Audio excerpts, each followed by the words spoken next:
وكذلك أوحينا إليك قرآنا عربيا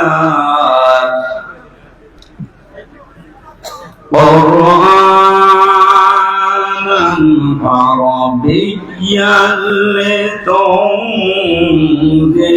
أم القرى ومن حولها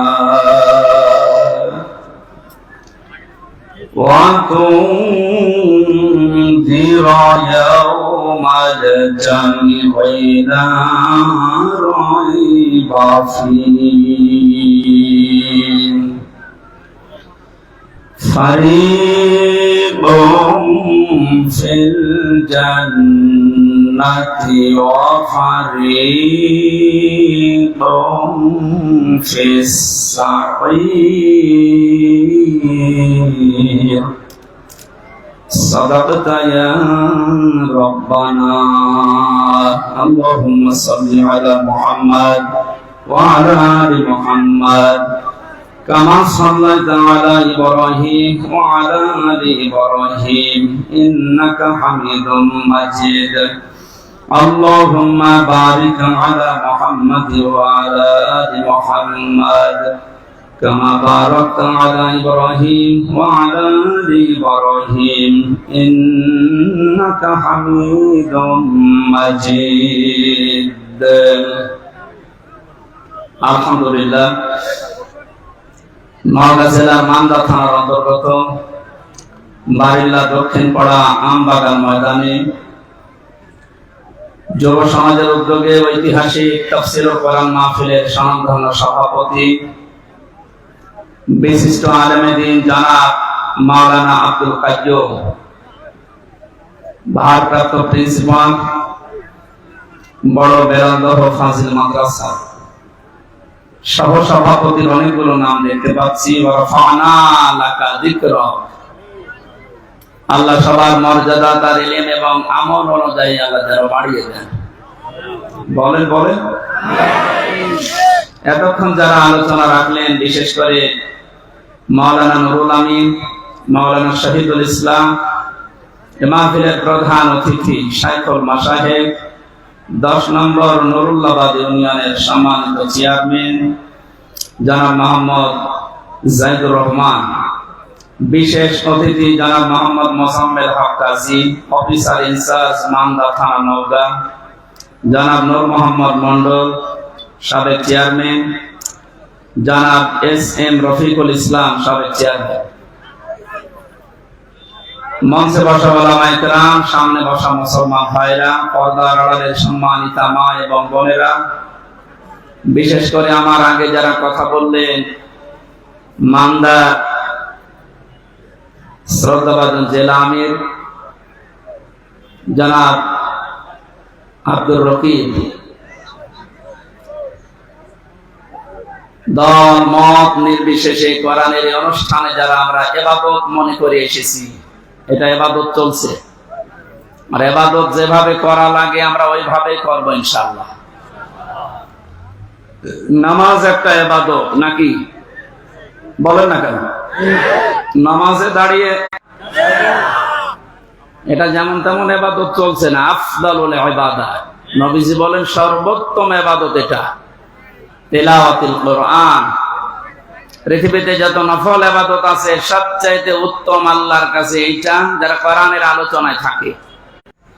তবে সবচাইতে উত্তম কাজে আছে তারা যারা আল্লাহর কোরআন নিয়ে ব্যস্ত আছে। আল্লাহ আমাকে এই মুহূর্তেই নির্দেশ দিয়েছেন আমি যেন কোরআনের শ্রোতা হয়ে এদের সাথে বসে আলোচনায় লিপ্ত হই। আপনি টের পেয়ে পাইলেন কি বললাম? আমি যে সমস্ত বিষয়গুলো মানুষ পেলে নারাজ হয় কিন্তু আল্লাহ খুশি হয়, তার ভেতরে অন্যতম হচ্ছে কন্যা সন্তান, বৃষ্টি, মেহমান, অসুখ বিসুখ, এগুলো পেলে মানুষ নারাজ হয় স্বাভাবিকভাবে। আল্লাহ সবচাইতে বেশি খুশি এই 4টা জিনিস। আমরা তো বলতোই, এখন অনেক মুনাফিক এ কথা বলা আরম্ভ করছে, মেয়েদেরকে জুজুর ভয়টা দেখাচ্ছে যে ইসলাম যদি এসে পড়ে, আমরা যেটা আসল ইসলাম, ইন্নাদ-দীনা ইনদাল্লাহিল ইসলাম, আল্লাহর কাছে যেটা মনোনীত ওইটা আমরা কায়েম করে প্রতিষ্ঠার মাধ্যমে যে বিজয় পেয়েছি এটা সর্বোচ্চ চূড়ায় পৌঁছিয়ে দিতে চায়। আল্লাহর সাহায্য এসেছে, কিন্তু এখনো পর্যন্ত কাঙ্ক্ষিত বিজয় আমরা পাইনি। কথা বুঝতেছে? কাঙ্ক্ষিত বিজয় তখন হবে যখন আল্লাহর বিধান দিয়ে এই জমিনটা চলবে। এখনো পর্যন্ত একটা বিধান কায়েম হয়নি, আস্তে আস্তে হবে। আশা করছি ইসলামের হাতে আসবে দেশ। যে জালেম গুলো বিদায় নেওয়ার কারণে যে আফসোস করে, তার তো আফসোস করার কথা না। কোরআনে কারীম জানিয়েছে, ওয়ালা ইয়াহসাবান্নাল্লাযীনা কাফারু আন্নামা নুমলি লাহুম লিয়াখায়রুল লিআনফুসিহিম। হে নবী, কোরআনে কারীম থেকে আপনি ওই কাফেরদেরকে আপনি জানান। আর অনেক কাফেরেরা এই ধারণা করে যে আমাদেরকে আল্লাহ ক্ষমতার চেয়ারে রেখেছেন ভালোবেসে। না, আমি তাদেরকে এই চেয়ারে বসার পর এই যে জুলুম করার জন্য যে ছাড় দিয়ে দিয়েছি, ওরা ছাড় পেয়ে জুলুম করতে আছে। ইন্নামা নুমলি লাহুম লিয়াজদাদু ইসমা। ওদের এই চেয়ার দিয়েছিলাম, টাকা পয়সা দিয়েছিলাম, অর্থ সম্পদ, প্রভাব, প্রতিপত্তি, বিত্ত, বৈভব এগুলো দিয়েছি এই জন্যে যেন ওদের পাপের মার্জা পুরাপুরি হয়ে যায়। পাপের মার্জা দেখলাম যখন পুরাপুরি হয়ে গেল, 5 মিনিট সময় চেয়েছিল যে একটা বক্তব্য লিখে যায় জাতির জন্য, আল্লাহ সে সময়ও দেয়নি। কারণ ইসমা, পাপ পরিপূর্ণ হয়ে গেছে। আপনি লিখবেন কি? ওয়ালাহুম আযাবুম মুহিন, তাদের জন্য অপমানজনক শাস্তি আমি আল্লাহ রেডি করে রেখেছি। সুতরাং ক্ষমতা পেয়ে যারা, চেয়ার পেয়ে, টাকা পয়সা পেয়ে যারা মনে করেছিলেন আল্লাহ আমাদেরকে ভালোবেসে দিয়েছে, ভালোবেসে দেয়নি। আপনার পাপ যেন পরিপূর্ণরূপে পূর্ণ হয়ে যায়, এই জন্য আল্লাহ এই সুযোগটা দিয়েছিলেন। আর আপনি সুযোগকে একেবারে 100 ভাগ কাজে লাগিয়েছেন। এমন কোন হীন অপরাধ নেই যা 15 বছরে হয়নি। আমার আগে যে মেহমান বলছিলেন না, কেউ রেহাই পায়নি, আসলেও তাই। যারা জালেমদের দলে ছিল তারা কি রেহাই পেয়েছে? তাদেরও তো ক্ষতি হয়ে গেল, কারণ জালেমদের দুনিয়াও শেষ, আখিরাতও শেষ।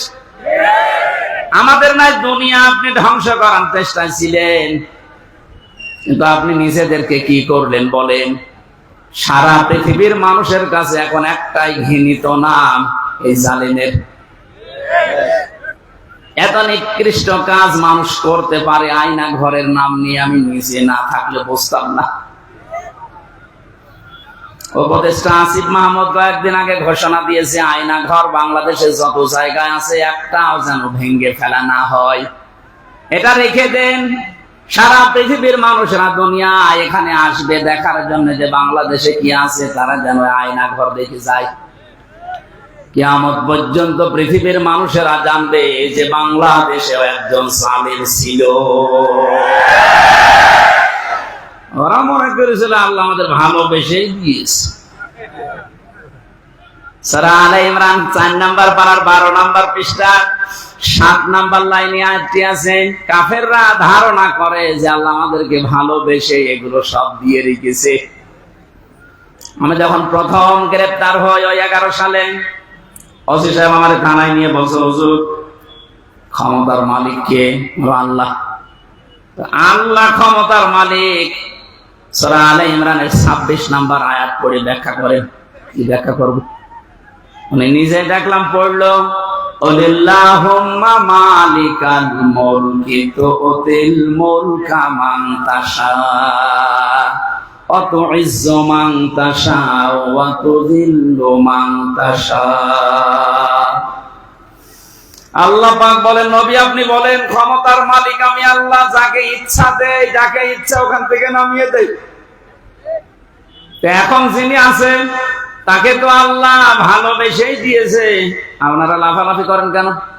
কথা তো ঠিকই, আল্লাহ তো দিয়েছে তারে, কারণ উনি যারে ইচ্ছা তারে দেয়, যারে ইচ্ছা নামিয়ে দেয়। এই ছেলে এই, কথা বলো কি কি কারণে? আর এখানে দাঁড়িয়ে কি দেখেন কি আপনি? আর এখানে বসেন না বাড়ি চলে যান, যান। পেছনে সেল লাগছে, মুরব্বী দেখছেন না? এই সবাই আবার কয়বার বলা লাগবে আপনার?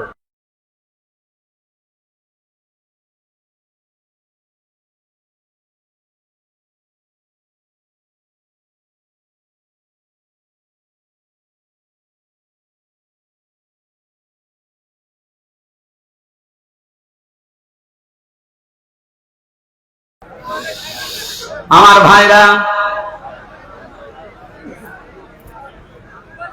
আমিন। আজকের তেলাওয়াত কিন্তু আয়াত সূরা শূরা। শূরা শব্দের শাব্দিক অর্থ হচ্ছে সংসদ। শূরা মানে কি? এটা তো আমি বানালাম নাকি? এই শব্দ শুনলে অনেকের আমার অ্যালার্জি হয়তো, যাদের অ্যালার্জি হয়তো তারা এখন নেই, কথা বলে না কেন? আমার তো মনে হয় কোরআনে কারিমের কথাগুলো বাংলার বিভিন্ন প্রান্তে বলতে গিয়ে যারা আলেমদের এই মাইক কেড়ে নিয়েছে ওদের নামের তালিকা করে এখন মোড়ে মোড়ে টাঙিয়ে দেওয়া দরকার। জালেম গুলো যেন কিয়ামতের আগে আর নিজের পরিচয় দিয়ে এলাকায় ঢুকতে না পারে। এখনো যদি কেউ বুঝে না বোঝার ভান করে কোন মুনাফিক আবার যদি এই কাজ শুরু করেন, আপনাকে আল্লাহ অপমান আরো বেশি করবে। কারণ আমির হামজা কথা বলছে ওর বাবার কথা সব নাকি বলেন? এই জন্য আমরা সতর্ককারী হিসাবে এসেছি। আল্লাহ আমাদেরকে নবীদের ওয়ারিস বানিয়েছেন। বিশ্ব নবী সহ যত নবী দুনিয়ায় ছিল সব নবী ছিল সতর্ককারী। আজকের আলোচনার বিষয় হচ্ছে সতর্ক। কি বললাম? আমাদের সতর্ক হওয়া লাগবে। আর এই জন্য এলাকার মানুষ মিলে এই আয়োজন দিয়েছে যেন আমরা সতর্ক হতে পারি। সূরা মানে সংসদ। 53টা আয়াত দিয়েছেন আল্লাহ, 5টা রুকু আছে। একটা মাত্র আয়াত পড়েছি, 5টা ভাগ করেছেন আল্লাহ এই আয়াতের ভেতরে। আমরা এই 5টা বিষয়ে তাফসীর যেহেতু লিখে দিয়েছেন, ওইভাবে আমরা কথা বলার চেষ্টা চালাবো ইনশাআল্লাহ। কি সমস্যা কি?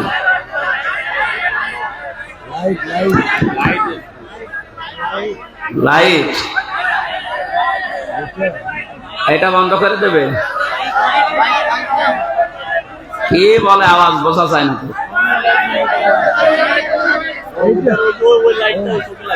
ওইটা এগুলাই মাগরিবের পর থেকে জ্বলছিল, এখন দেখেননি? কার মোবাইলের লাইট? হ্যাঁ মোবাইলের লাইট কার? এখানে লাইট কার? কি একজন বলেন, একজন বলেন কি সমস্যা কি?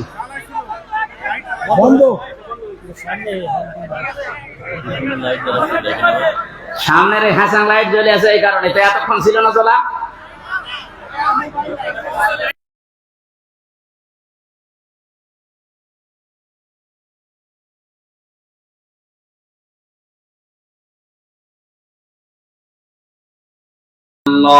আলহামদুলিল্লাহ, লা ইলাহা ইল্লাল্লাহ, সুবহানাল্লাহ। এ ফ্যান ঘুরছে, রওশনের সাথে চাইতেও রওশনের সাথে লাগিয়ে দিলে চাইতে বেশি জোরে করবে।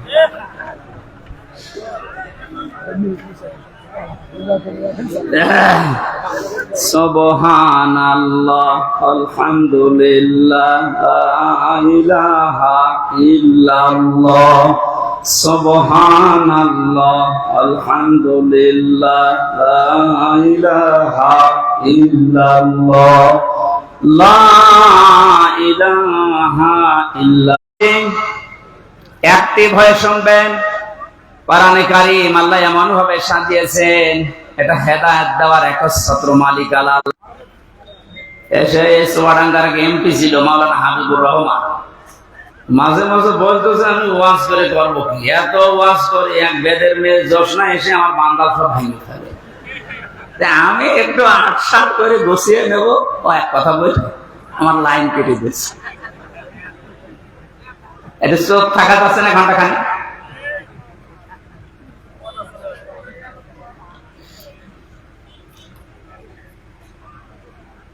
চারটা বড় বড় নিয়ামত আল্লাহর কাছে আমরা কথা বলছিলাম, উনি নিজে পছন্দ করেন, কিন্তু তার এই বান্দা বান্দিরা এটা পছন্দ করে না। এক নম্বরে কন্যা সন্তান। সুতরাং মেয়েদেরকে যে যুজুর ভয় দেখানো হচ্ছে, বিশ্বনবী ওই ভয়টা ১,৫০০ বছর আগে কাটিয়ে গিয়েছেন। কথা বলেন না কেন?